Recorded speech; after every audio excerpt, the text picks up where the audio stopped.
Eu morava numa cidade bem pequena de São Paulo chamada Itaquaquecetuba. As pessoas costumam chamar lá de morro, sabe? Em casa morávamos eu sou a mais velha, dois irmãos, a minha mãe e o meu padrasto. Logo perto da nossa casa vivia a minha tia, que eu era apaixonada e que eu amava ficar lá. Na casa da minha tia era ela, o meu tio, dois primos e duas primas. Eu e esses primos, a gente era muito grudado, eu ia todos os dias para lá. E às vezes a gente arrebentava pipoca e ficava até de madrugada comendo pipoca e assistindo filme. O meu tio, ele dizia assim que eu era a sobrinha predileta dele, que ele me amava. E uma vez ele até pediu a minha mãe para poder deixar eu morar com eles. Olha só que loucura, né? E aí uma vez eu tava com 12 anos, tinha acabado de chegar da igreja com a minha tia.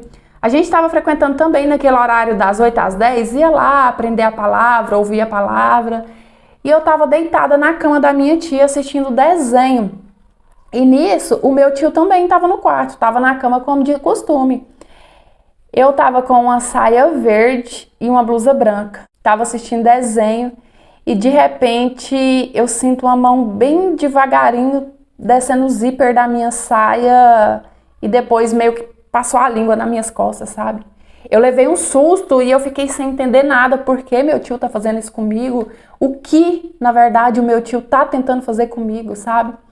Nisso que a minha tia chegou, meu tio subiu rapidão e ficou fingindo que nada aconteceu. Eu fiquei em choque, eu não tive reação. E a primeira coisa que eu fiz quando a minha tia chegou no quarto foi sair correndo e ir embora para casa. Quando eu cheguei lá em casa, eu tava meio que com nojo, então eu entrei pro banheiro e fui logo tomar banho. Eu e a minha mãe, a nossa relação não era muito boa, sabe? Porque a minha avó materna, ela não deu muito carinho para minha mãe, ela criou a minha mãe dessa forma meio seca, então foi desse mesmo jeito que a minha mãe criou eu e os meus irmãos. A minha mãe, ela nem reparou na cara que eu tava quando eu cheguei da rua, eu entrei pro banheiro, eu tomei banho, sabe? E aí eu fiquei pensando nisso depois e eu não voltei na minha tia, eu sumi. E parece que o povo era cego, porque eu tinha costume de ir lá todos os dias e de repente eu não vou mais e ninguém percebe, ninguém acha estranho, sei lá. Eles só ficavam me chamando, mandando me chamar, meus primos mandando me chamar, a minha tia que estava com saudade. Eu era apaixonada na minha tia, porque para mim, essa minha tia era uma segunda mãe. Ela me tratava com muito mais carinho do que a minha mãe. Então passou alguns dias e eu pensei assim, isso não vai mais acontecer. Na real, eu não entendi direito o que aconteceu, porque hoje eu tenho 24 anos, mas eu vejo o quanto eu era imatura com 12 anos. Eu tinha a cabeça de uma criança de 10 anos, inocente. Até porque a minha mãe também, ela não falava essas coisas comigo, sabe? Então eu não entendia direito. E eu fiquei pensando, isso não vai acontecer mais, sei lá, foi alguma coisa de errado, algum mal entendido. Então eu voltei na casa da minha tia. Já que estava todo mundo me chamando, né, que estava com saudade, os meus primos, ela, eu voltei para lá. Dessa vez, eu fiquei lá 2 dias. E o meu tio, ele me tratou muito bem, sabe? Normal, como se nada tivesse acontecido. Eu fiquei lá 2 dias e não aconteceu nada de estranho.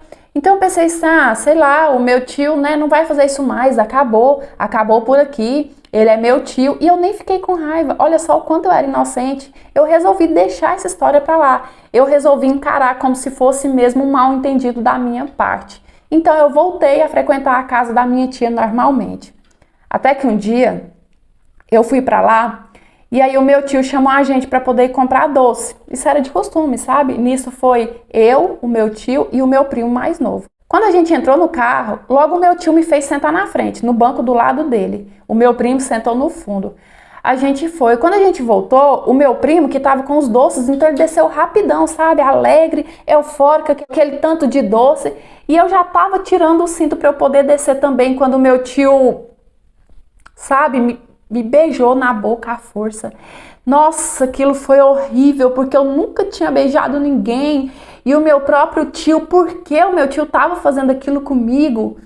E eu não sabia se eu contava, sabe? Se as pessoas iam acreditar em mim. E eu com nojo, achando aquilo esquisito. E eu fui dormir mesmo assim, pensando naquilo. No outro dia, eu mal esperei o dia amanhecer e fui embora para casa. Cheguei em casa, eu não contei para ninguém. Os dias foi passando, eu não contei para ninguém. Passou dias, passou meses, passou anos. até que eu fiz 17 anos e eu nunca contei nada pra ninguém. Só que com os meus 17 anos, eu e a minha mãe, a gente estava brigando muito. E sempre que a gente brigava, eu falava assim pra ela: a senhora nem me conhece, a senhora nem sabe o que eu passei na vida. E tipo, sempre que a gente brigava, eu jogava isso na cara da minha mãe. Até que ela percebeu, né? Ela parou e pensou assim: epa, aconteceu alguma coisa, porque ela sempre fala isso. E aí um dia ela nervosa falou assim: o que aconteceu? Te bateram? É isso que aconteceu? Eu falei: não, mãe, não foi só isso. E ela pegou e falou assim: você não sabe de nada, você nunca passou o que eu passei com o meu pai, porque infelizmente o pai da minha mãe fazia essas coisas com ela. E eu disse: sim, mãe, fizeram algo comigo. E aí nessa hora a minha mãe começou a chorar, sabe? E ela começou a perguntar quem foi.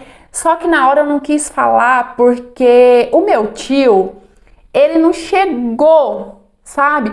Hoje em dia, eu sei que tem vários modos de abusar de uma pessoa, que não é só, sabe, de fato, que tudo aquilo que ele fazia comigo era, eu não gosto nem de falar, eu não gosto de entrar em detalhe porque eu tenho nojo. Hoje eu paro para analisar e eu lembro que todas as vezes que o meu tio fazia aquilo comigo, ele estava bêbado. Então, da segunda vez que a minha mãe me perguntou quem foi, eu só falei para ela assim: foi meu tio, mãe. Foi ele que fez comigo. Só que eu não contei detalhes, sabe? Eu não contei o que ele fez, eu não dei detalhes. E imediatamente a minha mãe saiu para tirar satisfação com ele.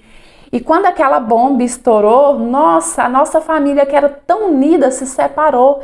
E a minha tia, os meus primos, ficou todo mundo com raiva de mim. E agora, além de tudo que eu tinha passado, eu estava me sentindo culpada por ter separado a minha família, né? Pela minha tia, que eu tanto amava, os meus primos estar com raiva de mim, eu achei que a culpa era minha.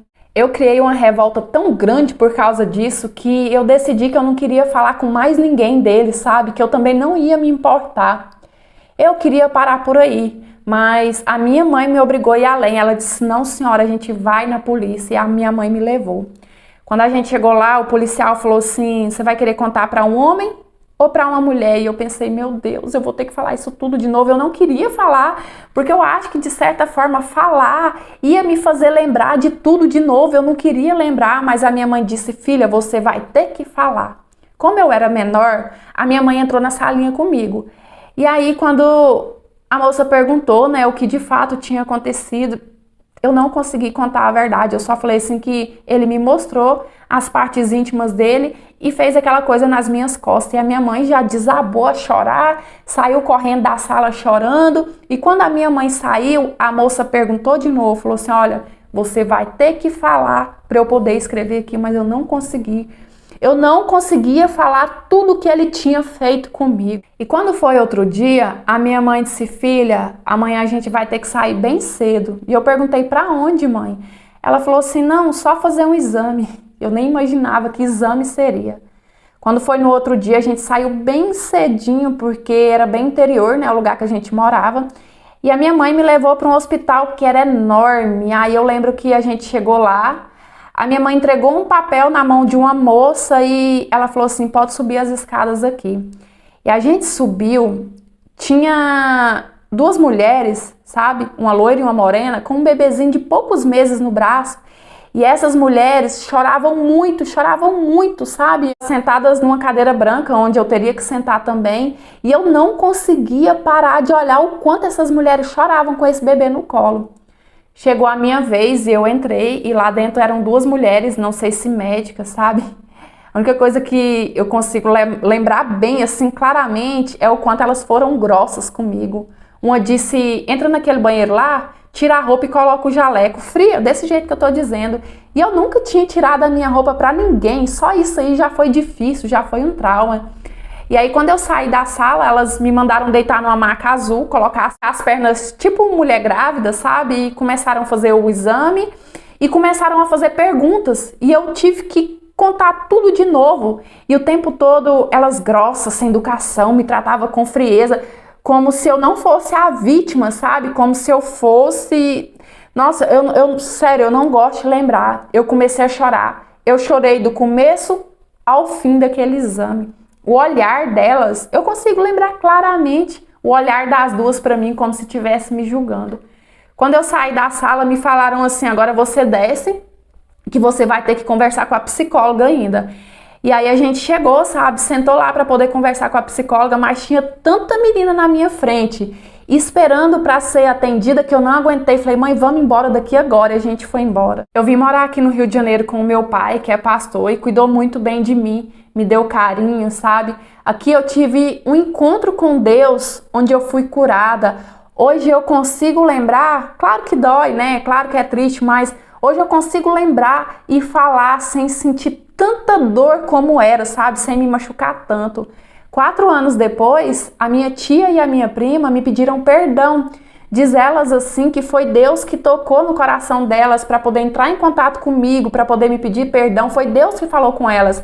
E pode ser que você não acredite, mas eu acredito sim que isso foi coisa de Deus. Eu perdoei as duas, porém, apesar de não ter raiva delas, a gente também não se fala. E tipo, de tudo, a única coisa que eu considero que foi uma sequela que eu fiquei é que até hoje eu nunca consegui ir no ginecologista. Eu tenho 24 anos e eu nunca fui, porque sempre que eu penso que eu tenho que ir, que eu tenho que consultar, eu lembro, sabe, da forma que aquelas mulheres me trataram naquele exame e me dá uma angústia, um medo, uma fobia. O meu pai, ele conversa muito comigo, ele explica, né, que não é todo profissional que é daquele jeito, mas eu ainda não consigo, sabe? E tanto eu quanto meu pai, a gente tá só esperando o meu tempo certo.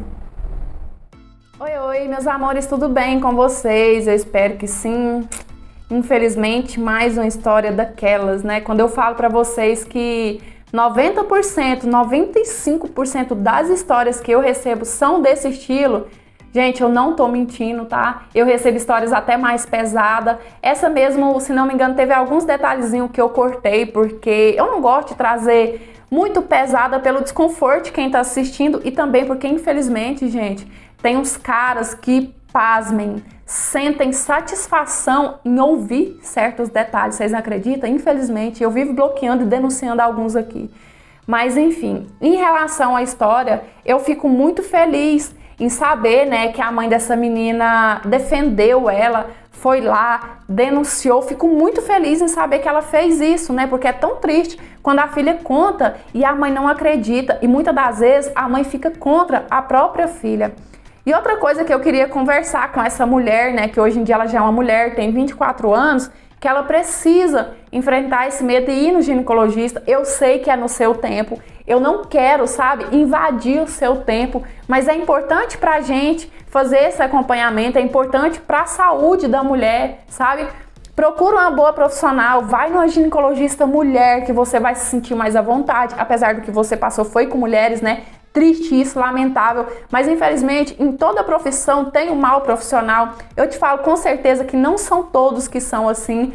Tem uma ginecologista aqui que eu vou nela que eu sou apaixonada, sabe?